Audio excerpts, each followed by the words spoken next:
In the 30 years of its existence, over 67,000 tips have poured into Crime Stoppers, and almost 14,000 cases have been solved.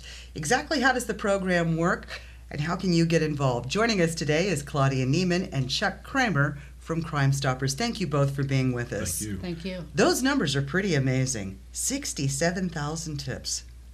Yes, they are. You see that day in and day out. Well, our tip line is open 24/7. What's the idea behind Crime Stoppers? Why is it so important, Chuck? Well, the whole concept revolved 5 years prior to that from Albuquerque, New Mexico. There was a crime wave going through Albuquerque. Crime was on an increase: murders, robberies, homicides, burglaries, all kinds of crimes. Nobody seemed to care. Either they didn't care, there was a feeling of apathy, or people were scared. Mm-hmm.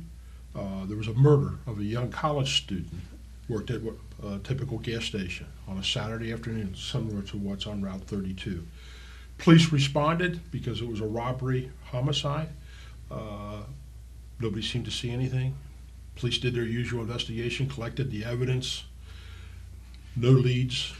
Case was dead. The young detective that was assigned the case was so upset over the media not even showing up to do a story on this, he decided he needed to do something on his own.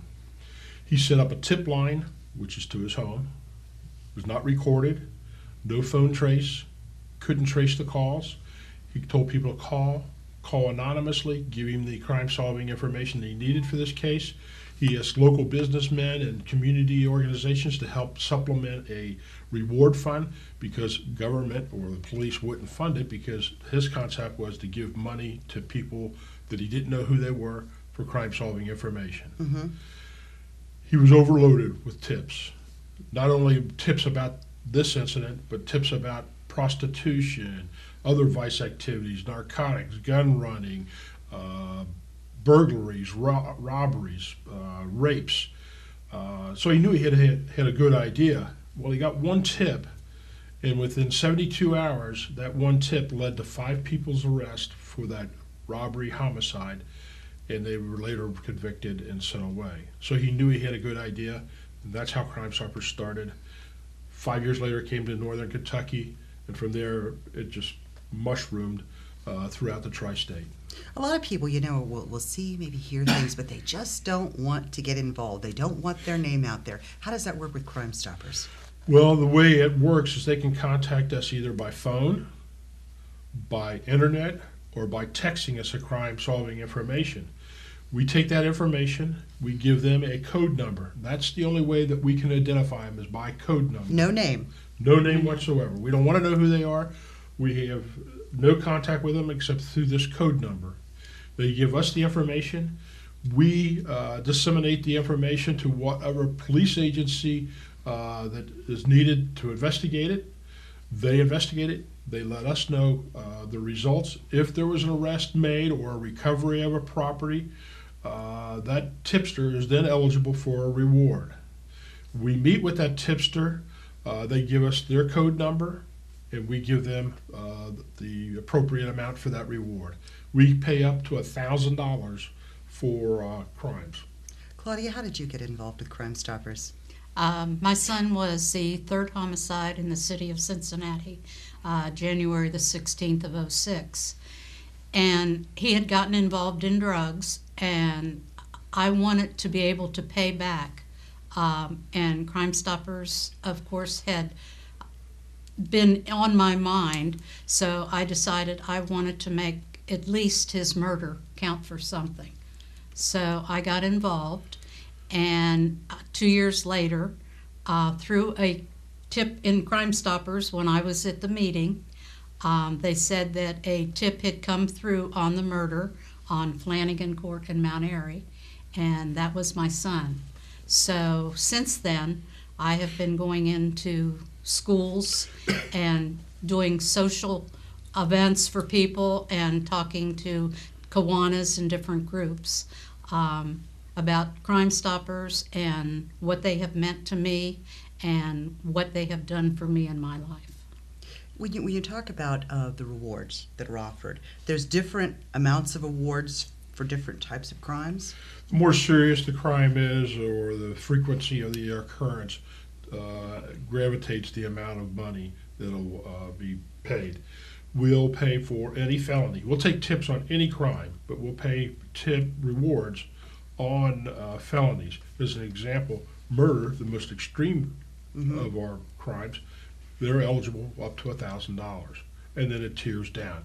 Rapes are a little less, robberies, burglaries, on down the list. How's the agency funded? We are funded. Yeah. Yeah, I understand. We receive no tax dollars. We are a grassroots organization. People from the community make Crime Stoppers work. There's three parts to Crime Stoppers: members of the community, the media, and the police. The police, of course, investigate. The media puts the stories out there for people to solicit for us to get crime-solving information. Then the community are members of the board, and that's where our funding comes from. From you, we may have a business that may give us money. As an example, we're having a fundraiser coming up April the 7th, WCPO. It's a telethon, and we're asking people to contact us through the phone bank or through the internet, or me personally, to either make a donation or to offer an item or a service that we can auction off and also raise funds that way. Let's take a look. I mean, you talk about tight funding. Where would this community as a whole be without Crime Stoppers? Well, we would have at least 476 homicides that are unsolved. And when you think about some of the homicides we have, those homicide suspects don't commit just one, or a rape suspect doesn't commit one. So if we stop one homicide or one rape or a burglary, we cut a series of them. Unfortunately, or fortunately, we have a lot of good people in this community, but they fear reprisal or they want a cash reward to give us information. That helps solve the crime. We get them off the street. That makes our community safer. Some people believe that, well, that crime happened down in the Over the Rhine. Well, unfortunately, those people that live in the Over the Rhine, or those people that commit those crimes, they don't stay in the Over the Rhine. They'll be in Claremont County. They could be at Eastgate, they could be at Tri-County, they could be in Florence, just like you and I. Criminals are very fluid. They could be anywhere within minutes. Claudia, best reason for somebody to get involved? Oh, without Crime Stoppers, most of the crimes in the area would not be solved. And I did a talk for the retired GE employees, and of course I put my donation jar out. And that day we got $400 in donations. So people do care. And without Crime Stoppers, the crimes would escalate. The number to call? For a tip is 513-352-3040. Chuck Kramer, Claudia Neiman, thank you so much for being with us. Thank you for having us. This is Claremont County Today.